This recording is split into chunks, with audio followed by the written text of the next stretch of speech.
Greetings everyone, my name is Mr Homela and today I'm joined by Mr Homela, a very successful entrepreneur who is making money out of university boarding house. Capturing our conversation is my colleague Rutendo Togar. So let's dive in. Mr Homela, can you tell us about your background and what inspired you to venture into this business? Okay, my name is Mr Homela. I grew up here in Shawani.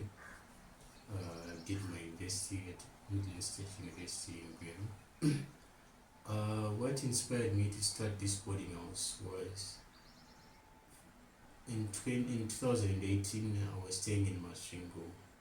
So I was renting the whole house to a company. The company faced some financial challenges and they weren't able to keep up with the rentals. So that's when I came here to Shawani and looked around like how can I make money from this house? And then that's when I noticed there's a new campus here, the Middle State University campus, and the students who are looking for accommodation. And since the house is in town, it's more convenient for the students and all. So that's when I came up with the idea. So I then looked into how can I get students and what should I get, girls or guys? That's when I noticed if I get girls it's easier because they can maintain the house, they are smart, unlike boys. So that's when I dived into the business. Okay. So ever since you started this business, what challenges did you face? I've been facing a lot of challenges. Firstly is the security.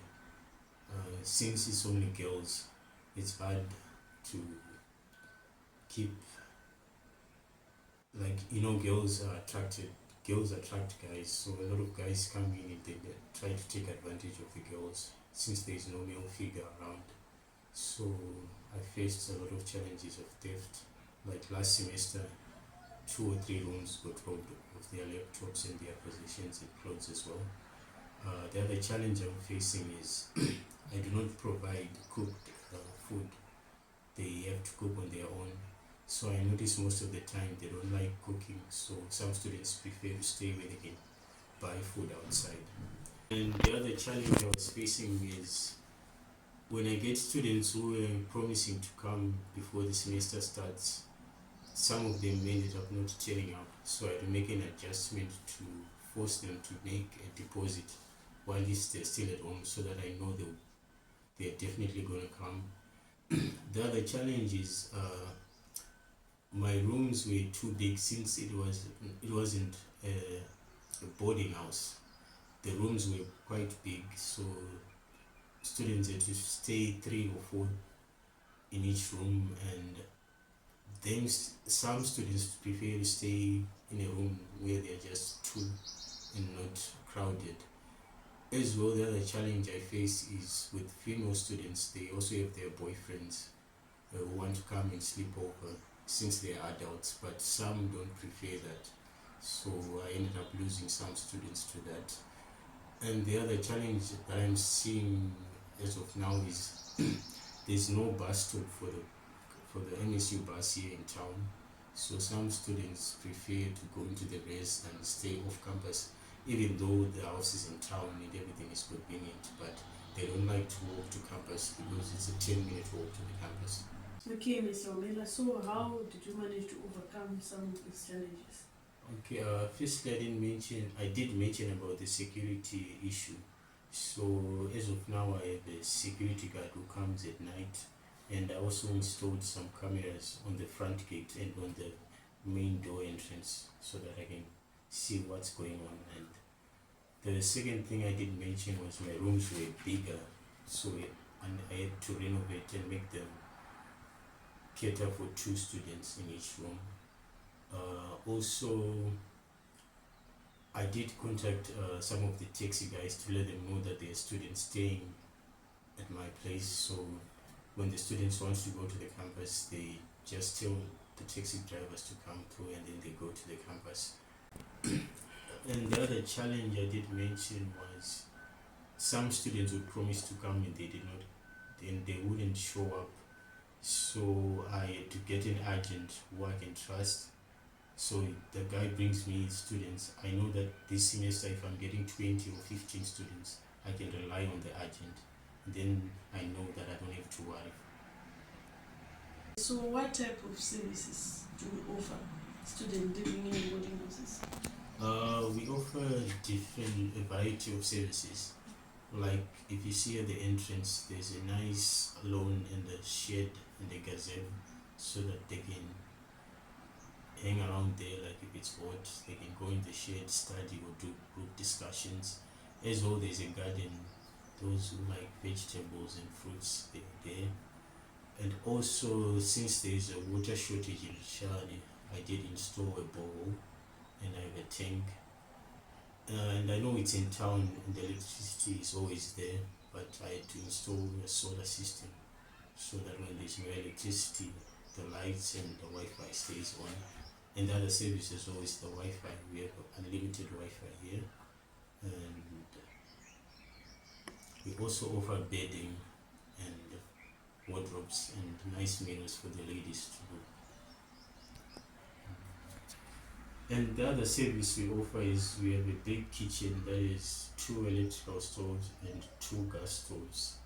And we have 3 refrigerators and 1 deep freezer for them to put their food and all. And also there's a lounge which has a TV in there so that they can refresh for entertainment services. Okay, so what are the biggest financial challenges if you encounter so far? The main challenge financially I've been facing is dealing with the renovations. I cannot say it's a challenge per se because it's an investment. Because if I renovate my place and it looks nice, it means I can add value to my boarding house. So that's the main challenge I've been facing. The other one is dealing with students who do not pay on time or who end up not paying. So I'm forced to make drastic measures like taking their possessions or something to hold for them to make the payment. And as well, if let's say the semester starts and then the student doesn't pay for the next 2 months, and financially I would have made my budget, including that money, so I'll be dragged behind with that. Yeah. Okay, so what are your plans for the future? Are you planning to expand to other locations? Yes, I've been thinking of expanding, like getting land and building like condominiums for students or for any other people who may. So, Mr. Homela, how do you balance your personal life with the demands of running your business? I try, okay, let me put it this way.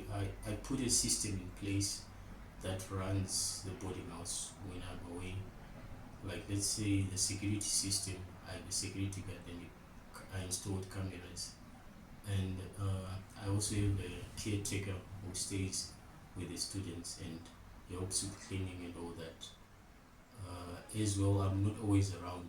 As I said before, I used to stay in Mashingo. We have a farm there, so most of the time I'm there. But I try to put a system in place that runs the business if I'm not around. Okay. So, what advice would you give someone who wants to start a similar business? I would say, firstly, you have to look into your security system. That's the major issue, and you also have to be financially stable so that you can manage or meet the demands such as renovations and also be able to cater for the students, and also to know your location. Your location needs to be convenient and it has to be at a place where the students passes by so that they can get the bus to campus.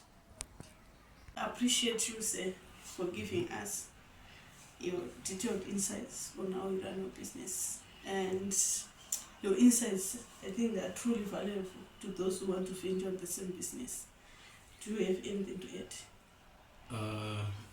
I would like to say I've been fortunate enough that my parents allowed me to run this business since it's their house, but they gave me the opportunity since I came up with the idea to run this business. If it was on my own, I couldn't have been able to start this kind of business. But I'm thankful enough that my parents gave me this opportunity to run this business, and thank God as well. Okay, That's all I can say. Thank you so much, sir. To wrap up, thank you so much for sharing your experiences with us, and I'm sure our audience will appreciate your honesty.